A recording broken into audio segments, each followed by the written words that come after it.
The Hoosiers are dancing, even if it came with a little bit of controversy. Both the men's and women's teams are in the fields this upcoming weekend. We have tons to talk about in today's episode. You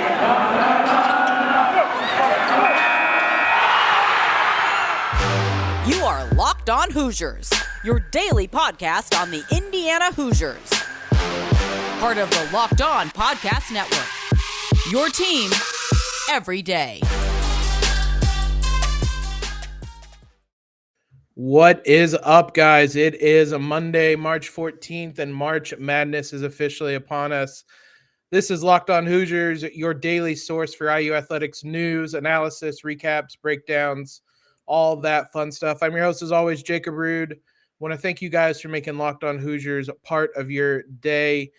More specifically, your first listen every day. A reminder, we're free and available on all platforms, including YouTube, where we premiere our episodes daily at 7 a.m. The Hoosiers are dancing. It came with a lot of sweat as they waited until the very end of the selection show to tell us that IU was in. Joining me today is Jared. Jared, how much were you sweating that one out there by the end of it? I thought they forgot about us. I thought they forgot about us for a second. I didn't feel great about it. Right after, when did it hit you that we were either not going to make the tournament or that we were probably going to be in the play? And was it after Michigan was announced? Was it after Miami took that 10 seed in the Midwest? When did that hit for you? When Michigan got an 11 seed and we're not in the playing game, I kind of raised an eyebrow thinking, oh, that's not good. I never thought that Indiana wouldn't be in. A 20-win Big Ten team was not going to not get in this year. But when that happened, I'm like, I guess we're probably going to Dayton. I never really worried that we weren't in, but I certainly wasn't expecting us to be in the playing game. We'll talk more about that here just a moment. Before we do that, as always, you can subscribe to Locked On Hoosiers wherever you guys are listening to your favorite podcast app. Follow us on Twitter at LO_Hoosiers. Today's episode of Locked On Hoosiers is also brought to you by RunYourPool. March Madness is here, and RunYourPool has a better way to create your bracket. RunYourPool.com, the premier sports pool hosting service. Those brackets are going to include the Indiana Hoosiers, who are going to come in as the one of the 12 seeds. They're going to be in the playing game against Wyoming. The winner will face 5 seeds St. Mary's. Before taking everything else into account, what's just your reaction to IU being back in the tournament? Thank God. It's been too long. Like I said, I was a little bit nervous that they were going to forget about us and leave us out up until that last bracket. So the fear, it really made me appreciate hearing our name a little bit more. I just wish it had hit my expectations for what I thought we were going to get. Obviously, I think that dampened the mood of actually making the tournament. But hey, we're in the dance, and that's all that matters because it's been far too long since we've been dancing. That's my biggest thing. It's kind of juggling perspective and anger that we'll talk about. Ultimately, IU's back in the tournament. It's first time in 6 years. 2016 last time they were in. More than anything, for IU to be playing games in the second week of March and not be the NIT, I guess I should add. I'm excited for that, and this team earned it over the last weekend. They really earned it over the whole season, but the way they were playing by the end of the Big Ten tournament for them, that was a tournament team. It was very clear that was a tournament team. I don't know how much the Big Ten tournament mattered. We'll discuss that in a second. Now, having said all that, having had all that fresh perspective of IU is back, and this is a great foundation to build off of for Mike Woodson. This is a successful season, no matter what happens the rest of this week. Successful season. Now, should IU feel wronged that they're in the playing game? Yeah, absolutely. we're being punished for not scheduling good teams and losing by 20. Like, I'm sorry. That just it doesn't sit right with me. I mean, look, and it comes back to Michigan, fairly or unfairly. It comes back to Michigan at the end of the day, and we're not the only school that feels aggrieved by them. If you look at Twitter, Oklahoma A&M fans are all up in arms about them making the tournament, let alone not the play-in. But they should absolutely feel aggrieved. We were sort of talking before, the question is, does the Big Ten tournament matter? Because obviously Michigan flamed out, got their 11 seed, no play-in game. We win 2 games, including against the 4-seed Illinois, a 4-seed Illinois squad. We bring our next matchup in Iowa down to the last shot, and clearly the question is, did those big wins get us into the tournament, or is the Big Ten tournament just so irrelevant that we might have been in anyways? Because we weren't the only tournament that was disregarded, obviously, with A&M's run being the big one to talk about on a macro scale. But I'm mad. I'm mad. I don't think this team deserved to be playing in a play-in game after their showing in the Big Ten tournament. That's my thoughts on the matter. What about yours? Yeah, I mean, to me, it's one of two things, although both could partially be true. But Michigan being an 11 seed over IU means that either the Big Ten tournament just doesn't matter. None of what happened mattered. Or IU really, really had to beat Illinois to even sneak into the tournament, essentially. And I'm not even sure which one of those is better. We said that we thought IU was in the tournament after the Michigan win. Ultimately, I mean, they probably did need to beat Illinois just with some of the bid thieves, Virginia Tech and whatnot, Richmond. I mean, clearly with where they landed in the tournament, like they had to beat Illinois. Here's some rankings for you. The net, which I'm not a fan of. I thought it mattered in the seeding of the NCAA tournament. Apparently not, because I used 39th. Ken Palm, which we've referenced all season long, that one I very much vouch for. I used 36th. The selection committee, I used 45th. What's the outlier there? Like, 2 of these are pretty much in line with what I think most expected. The selection committee just seemed to ignore a lot of the stuff that's happened over the last week, except for the automatic qualifiers. They had to put those in, and other than that, it seemed like they just kind of had the conference tournaments on in the background and were just listening to the sound of them this whole week, because it really doesn't feel like anything that happened this last week really mattered, which begs the question, would IU have gotten in if they didn't beat Illinois? I don't get it. I really don't. I don't get it. That Illinois win should have been more important than it seems to have been, even with the bid thieves, as you mentioned. They should feel aggrieved. They should feel like they shouldn't have to play this game. The good news is, and I'm sure you'll agree with me here, that's not going to be the mentality of the team. Mike Woodson's not going to have, he's not going to let them sulk that they have to play an extra game in Portland. He's going to have them, he's going to have them revved up and ready to go. Or in Dayton, sorry. I'm already ahead to Portland, a little ahead of myself, but Freudian slip. Exactly. It's but look, he's going to have them ready to go, and that's really the only thing that matters. Whether or not they're aggrieved, whether or not they were done a little bit dirty by the committee, could talk about it for hours. The only thing that matters is that they're going to be ready to play, whether they had to play a play-in game or whether they were just going to go right into the tournament. So that's the important thing to me. But I thank God they beat Illinois. Yeah. I guess in the moment, it's probably a good thing I did not realize how important that game was going to be, because I was stressing enough as is. If I'd have known that the entire hopes of our tournament lied on Curbelo missing a layup at the rim, I don't know if I could have handled that one. I do want to end this having voiced our complaints. Again, perspective. IU's back in the tournament.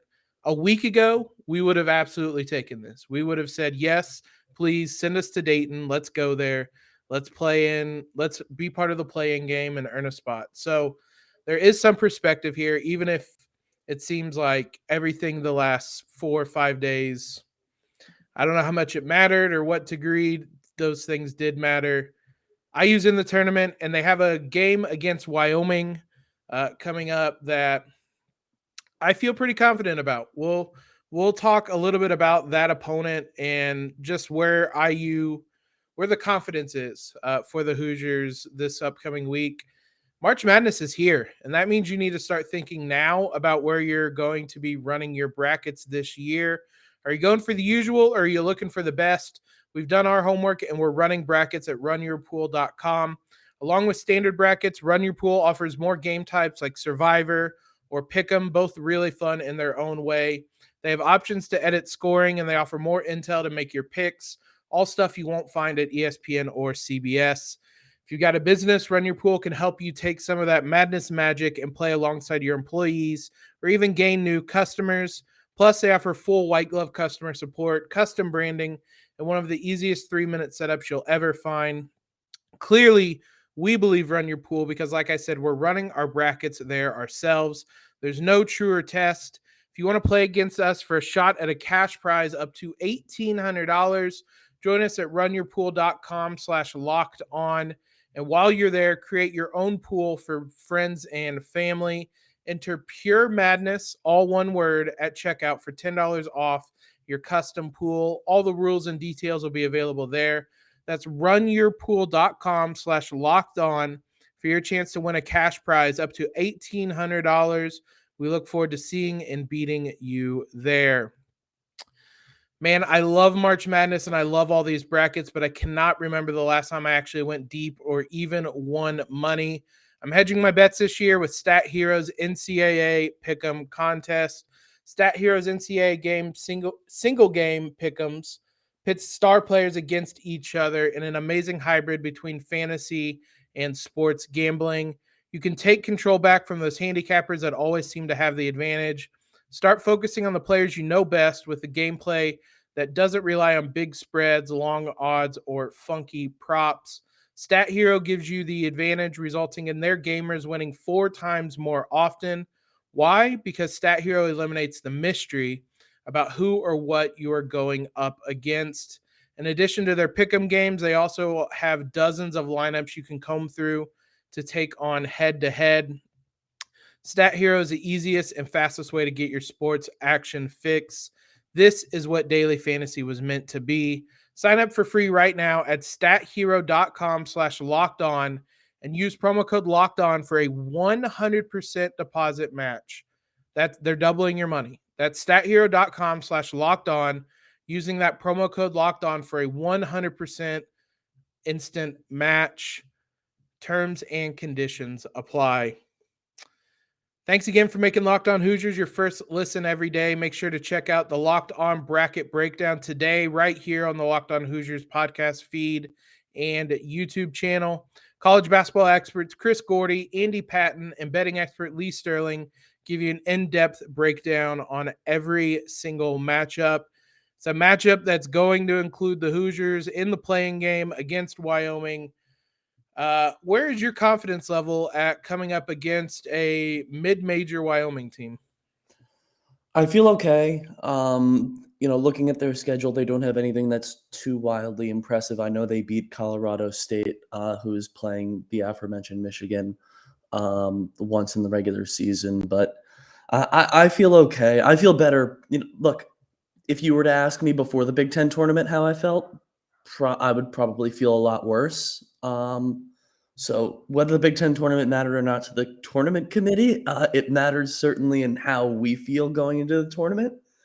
I feel all right. I don't think they'll have too many issues with Wyoming. Knock on wood, obviously. Look, it's the tournament; anything can happen. But Wyoming doesn't seem to have that feel of a team that can make a deep run like some 12 seeds do.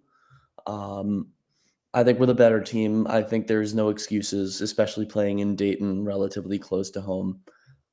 So I feel pretty good if we're gonna get the playing game. I'm glad we didn't get Notre Dame.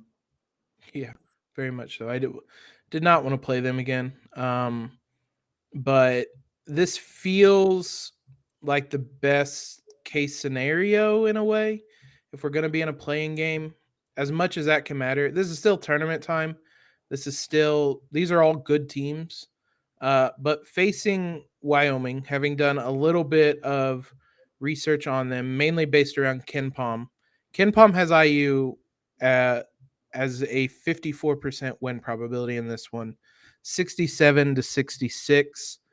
Um, if I mean, if you're looking for positives, that's going to be a home game for the Hoosiers.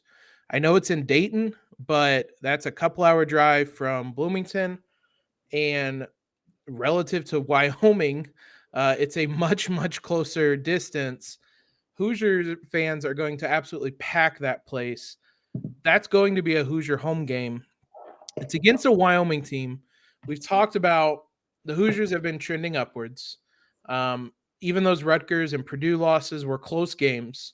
And then you have the Big Ten tournament where they lose to Iowa on I was going to say lucky shot. Well, a half court heave. I'll leave it at that.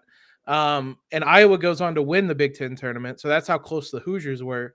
This is a Hoosier team playing really well of late, coming up against a Wyoming team that has sputtered something serious of late. They were 21-3 in the middle of February and finished 25-8, 4-7 to close the regular season and conference tournament.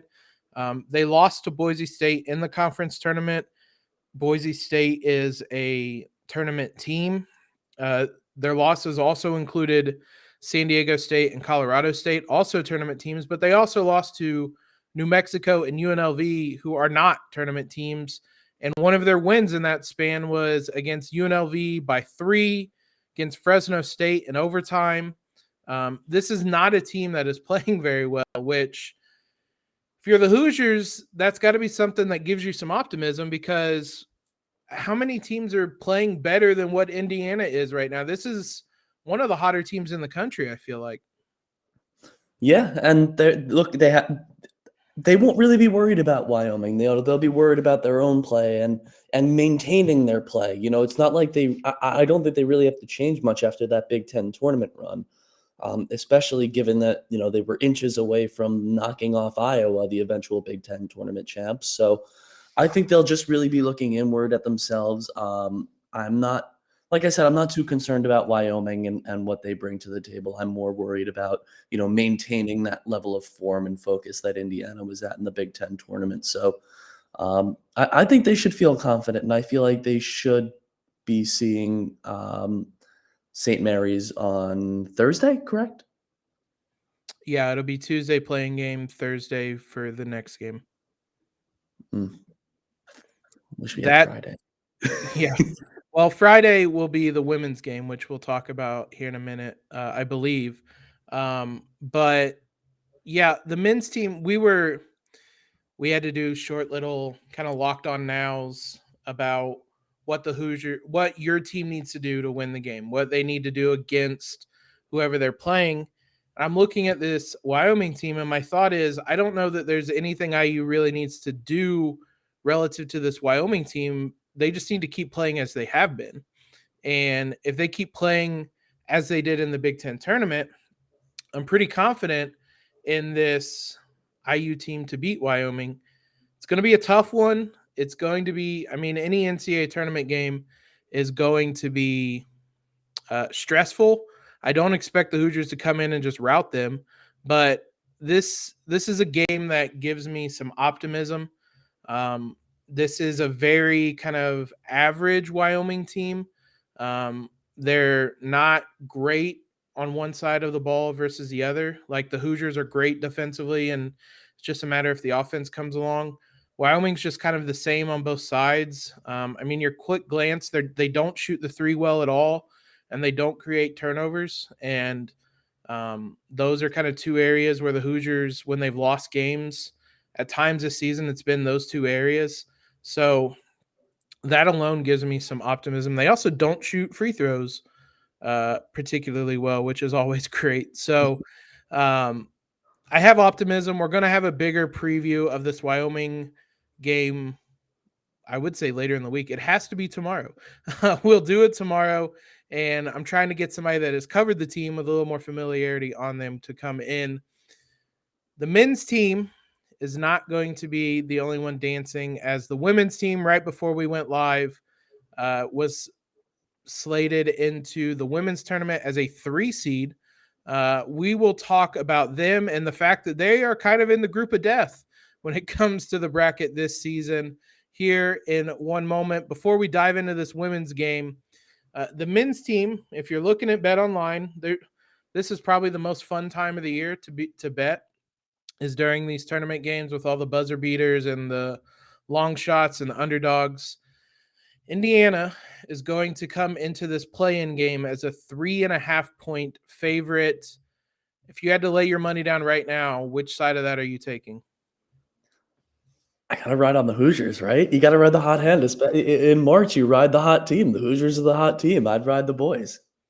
Yeah, I like Indiana in that one right now. It's going to be interesting to see if that line moves, how much. But right now, as we record this Sunday evening, Hoosiers are 3.5-point favorite on BetOnline, and that is your guys' one-stop shop this upcoming week for all of the March Madness odds, lines, over-unders, everything you guys could need. It's going to be available on betonline.net.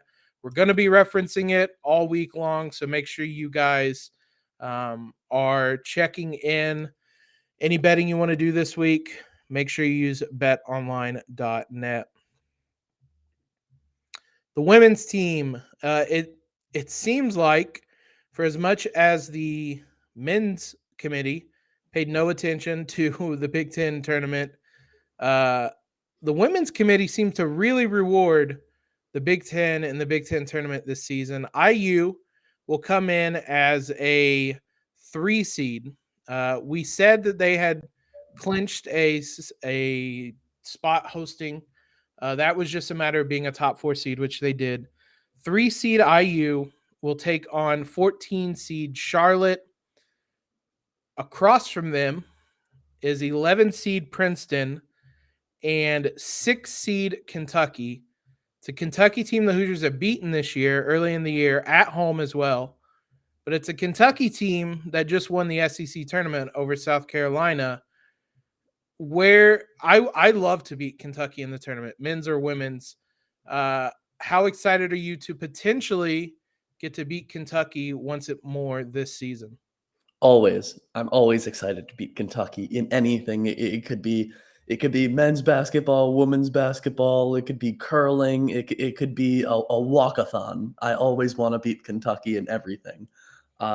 Love that they've already got one on them this season, and I think if the dominoes fall the right way, I think they should be able to knock off another win on them. That's the good news, is that it's even IU's hosting, and even though it's a hot Kentucky team, it's a Kentucky team the Hoosiers have beaten this season. The bad news, they got drawn into the bracket of death, the group of death, whatever you want to call it. This is a loaded bracket. NC State is your 1 seed. The Hoosiers played them earlier in the season and lost to them in Bloomington. UConn is your 2 seed. They've dealt with injuries all season long. Paige Beckers is now back. If she's healthy the whole year, that's a 1 seed. So you get a 2 seed UConn, your 3 seed IU. Notre Dame is in this bracket. A red-hot Oklahoma team is in the bracket. A SEC champion Kentucky is in this bracket. IUPUI, who might be a little underrated, is in this bracket. Now, how much confidence do you have now in this IU team in the bracket that they find themselves in? Just beat Kentucky. just beat Kentucky and I'll be proud. That's all that's gonna matter, because it's hell. It's hell. It really could not have gone worse for Indiana. Even Kentucky as a 6 seed is pretty nightmarish, especially like you said, winning the SEC tournament. So I'm not thrilled with the draw, but at least we get a chance to beat Kentucky, and anything that happens after that, we'll consider it a plus. We'll consider it a plus, or the season ends after Kentucky. We don't have to talk about it. It's interesting. The committee did some interesting things here because the Big Ten tournament absolutely mattered in the women's side. Iowa moved up to a 2 seed after winning the Big Ten tournament, which kudos to them. Indiana moved up to a 3 seed after their run in the tournament. Indiana was probably not hosting games. They were on the very edge of not hosting games when the Big Ten tournament started, and they're up to a 3 seed by the end of this. Now, this has been a good news, bad news podcast. That's the good news, is that the Big Ten tournament mattered. If I were NC State, I'd be livid because they are the 1 seed and they are playing in the Bridgeport, Connecticut region where the 2 seed UConn is also playing. That's going to be home games for UConn in the Sweet 16 and Elite 8. That means if Indiana gets past Charlotte and gets past Kentucky, you have a road game against UConn to make it to the Elite 8, where NC State potentially is waiting for you. There's any number of teams. Notre Dame could be there. Oklahoma could be there, but you're going to have to beat UConn on the road most likely to even get to that point. That is a loaded region. I have a lot of faith in this Indiana team. If they're going to kind of fulfill their aspirations of making it to the Final Four, in doing so, they will have absolutely earned it, because this is by far a better or the best Indiana team they've ever had. But this is a gauntlet of a bracket. Is it exciting at all that Indiana is going to get to potentially face the likes of UConn in the tournament? Of course, and I'm sure if you ask the team, their answer would be, if to be the best, you got to beat the best, and that certainly gets put up to the test in this bracket. My question is, if they beat Iowa in the Big Ten championship game, do you think that it's possible they could have snuck into a 2 and Iowa would have stayed around a 3? Because that would have been very nice to have been in Iowa's bracket as a 2 as opposed to where we're at. Yeah, a lot of things would have been nicer than this. I wouldn't have thought so, but the way that they rank them, maybe. I mean, they really rewarded Iowa for that Big Ten tournament, but also Iowa won a share of the Big Ten title, I believe, as well. So Iowa finished the season really strong, and they had the better resume going into the tournament. I'm not sure. I think IU would have been a higher 3 seed, which might have taken them out of this region, which would have been the biggest thing. I don't know that their seeding would have changed too much if they beat Iowa in that game, but I don't think they'd be here. And here is going to be a nightmare. We have a lot more time to discuss that, though. They will not play until Saturday, so there probably won't be any conflict with the men's team because the women are playing at home in Bloomington. The men's team are playing in Portland. That's going to be a really late game. So if the men are playing, I wouldn't assume there's going to be any conflict. So there's absolutely no reason for you guys not to be packing Assembly Hall this week. It's going to be a really fun week. The Hoosiers have 2 teams dancing, and I can't wait. It's going to start Tuesday, tomorrow. We're going to try, as I said, to get somebody on to talk Wyoming basketball with us for tomorrow's episode. I'm going to put you on the spot. Are the Hoosiers going to be playing St. Mary's on Thursday? Yes. Oh, I hate that I answered that so quickly. I would not have immediately said yes, but I do think Indiana's playing really well. I think that being essentially a home game is going to really help them. That place is going to be rocking. I feel good about this one. I do think the Hoosiers are playing St. Mary's. I'm not even going to worry about an upset potential there until we get to that one. Thanks again, though, guys, for making Locked On Hoosiers your first listen every day. We'll be back with you tomorrow to preview Wyoming Now make your second listen Locked On NFL Draft. Ryan Tracy and former NFL cornerback Eric Crocker bring the NFL Draft to life every day with insight and analysis on college football prospects and NFL front offices. It's free and available wherever you get podcasts. Appreciate all the love you guys gave us last week, even with that special episode on Saturday. You guys are awesome as always. Feel free to follow us on Twitter. Subscribe to the podcast if you haven't already, and leave a rating and review. It's going to be an exciting week. Hopefully it lasts longer than a week, but an exciting week of March Madness here, and we're going to have you all covered. So until then, have a great Monday, everybody, and LEO.